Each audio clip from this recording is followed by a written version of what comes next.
భూ కబ్జా కోరు ఎమ్మెల్యే పాయల్ శంకర్ కబంధ హస్తాల నుండి మున్సిపల్ను పట్టణ ప్రజలను కాపాడేందుకు మున్సిపల్ పీఠాన్ని కాంగ్రెస్ పార్టీ అధిష్ఠించిందని Adilabad Congress party assembly incharge Kandi Srinivasa Reddy తెలిపారు. శుక్రవారం ఆయన తన క్యాంపు కార్యాలయంలో మీడియాతో మాట్లాడారు. మత విద్వేషాలతో రెచ్చగొట్టి ప్రజలను భయాందోళనకు గురి చేసే పార్టీకి మున్సిపల్ పీఠం దక్కకూడదనే సెక్యులర్ పార్టీలు ఇండిపెండెంట్లు మద్దతు కూడగట్టామన్నారు. వారి సహకారంతో మున్సిపల్ చైర్పర్సన్గా బండారి అనూష సతీష్ను ఎన్నుకోవడం ఆనందంగా ఉందన్నారు. ఇందుకు సహకరించిన బీఆర్ఎస్, బీజేపీ స్వతంత్ర కౌన్సిలర్లకు ఆయన ధన్యవాదాలు తెలిపారు. అలాగే ఓట్లేసి తమ పార్టీ కౌన్సిలర్లు గెలిపించిన బల్దియా ఓటర్లకు కృతజ్ఞతలు తెలిపారు. రౌడీ షీటర్ల అండతో అధికారులను, ప్రజలను బెదిరించి భూములు లాక్కునే పాయల్ గ్యాంగ్ దుర్మార్గ సంస్కృతికి చర్మగీతం పలుకుతామన్నారు కేఎస్ఆర్. ఆదిలాబాద్ నుంచి తరిమి కొట్టే రోజు త్వరలో వస్తుందన్నారు.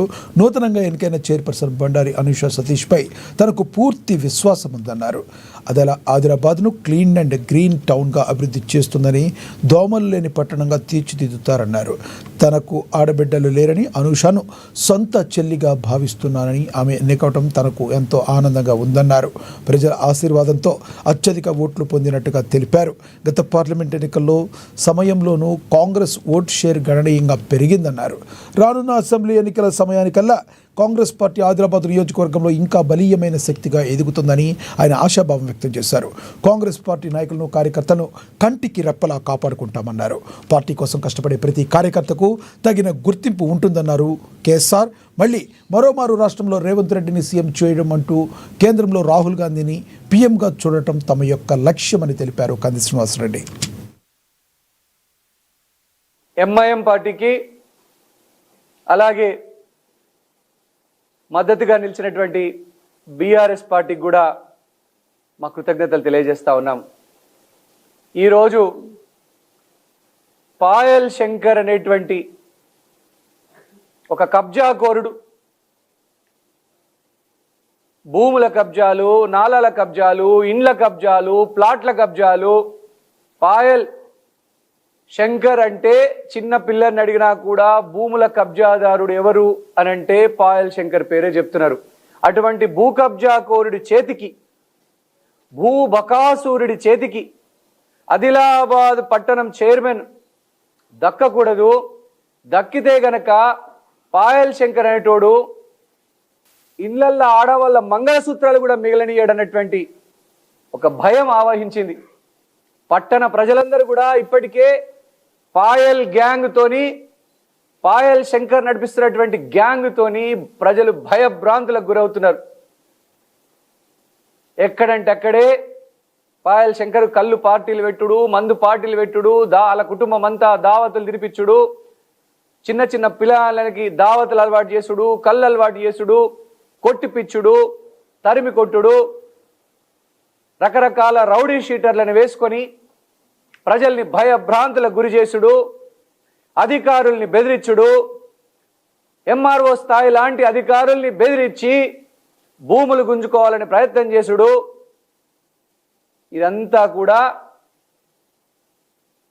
ఈ పాయల్ శంకర్ నడిపిస్తున్నటువంటి దౌర్జన్యాలకు, దాష్టీకాలకు ఆదిలాబాద్ పట్టణాన్ని రక్షించాలని, మత విద్వేషాలతో ప్రజల మధ్య, అన్నదమ్ముల మధ్య చిచ్చు పెడుతున్నటువంటి ఈ పాయల్ శంకర్ను ఆదిలాబాద్ నుంచి తరిమి కొట్టడానికి సెక్యులర్ పార్టీలన్నీ ఏకం చేసి ఈరోజు 27 కౌన్సిలర్ల మద్దతుతో కాంగ్రెస్ పార్టీ అభ్యర్థి అయినటువంటి, కాంగ్రెస్ పార్టీ బలపరిచినటువంటి అభ్యర్థి మా బండారి సతీష్ గారిని, బండారి అనూష గారిని ఆదిలాబాద్ మున్సిపల్ చైర్మన్ పీఠం మీద కూర్చోబెట్టే అవకాశం దొరికింది.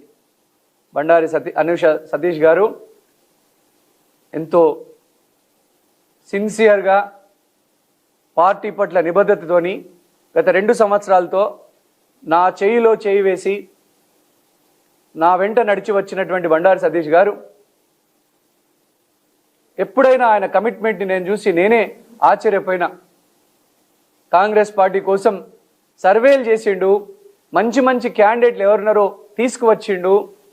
బండారి సతీష్ గారు నా తలలో నాలుకలాగా, నాకు కుడిభుజం లాగా మెలిగిండు. నమ్మకంగా మంచి పేరుతో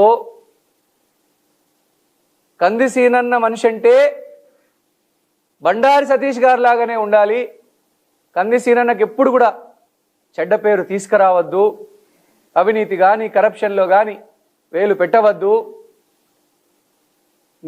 ఏ సిద్ధాంతాలతో రాజకీయాల్లోకి వచ్చినో, ఏ భావజాలంతో, ఏ ఐడియాలజికల్ ఫౌండేషన్తోని నేను రాజకీయాల్లోకి వచ్చినో, నా సిద్ధాంతాలకు కాంగ్రెస్ పార్టీ సిద్ధాంతాలకి ఒక గొప్ప వరం బండారి సతీష్ గారు. వారి సతీమణి నా తోడబుట్టిన చెల్లెలు లాంటిది, నాకు అక్క చెల్లెళ్ళు లేరు.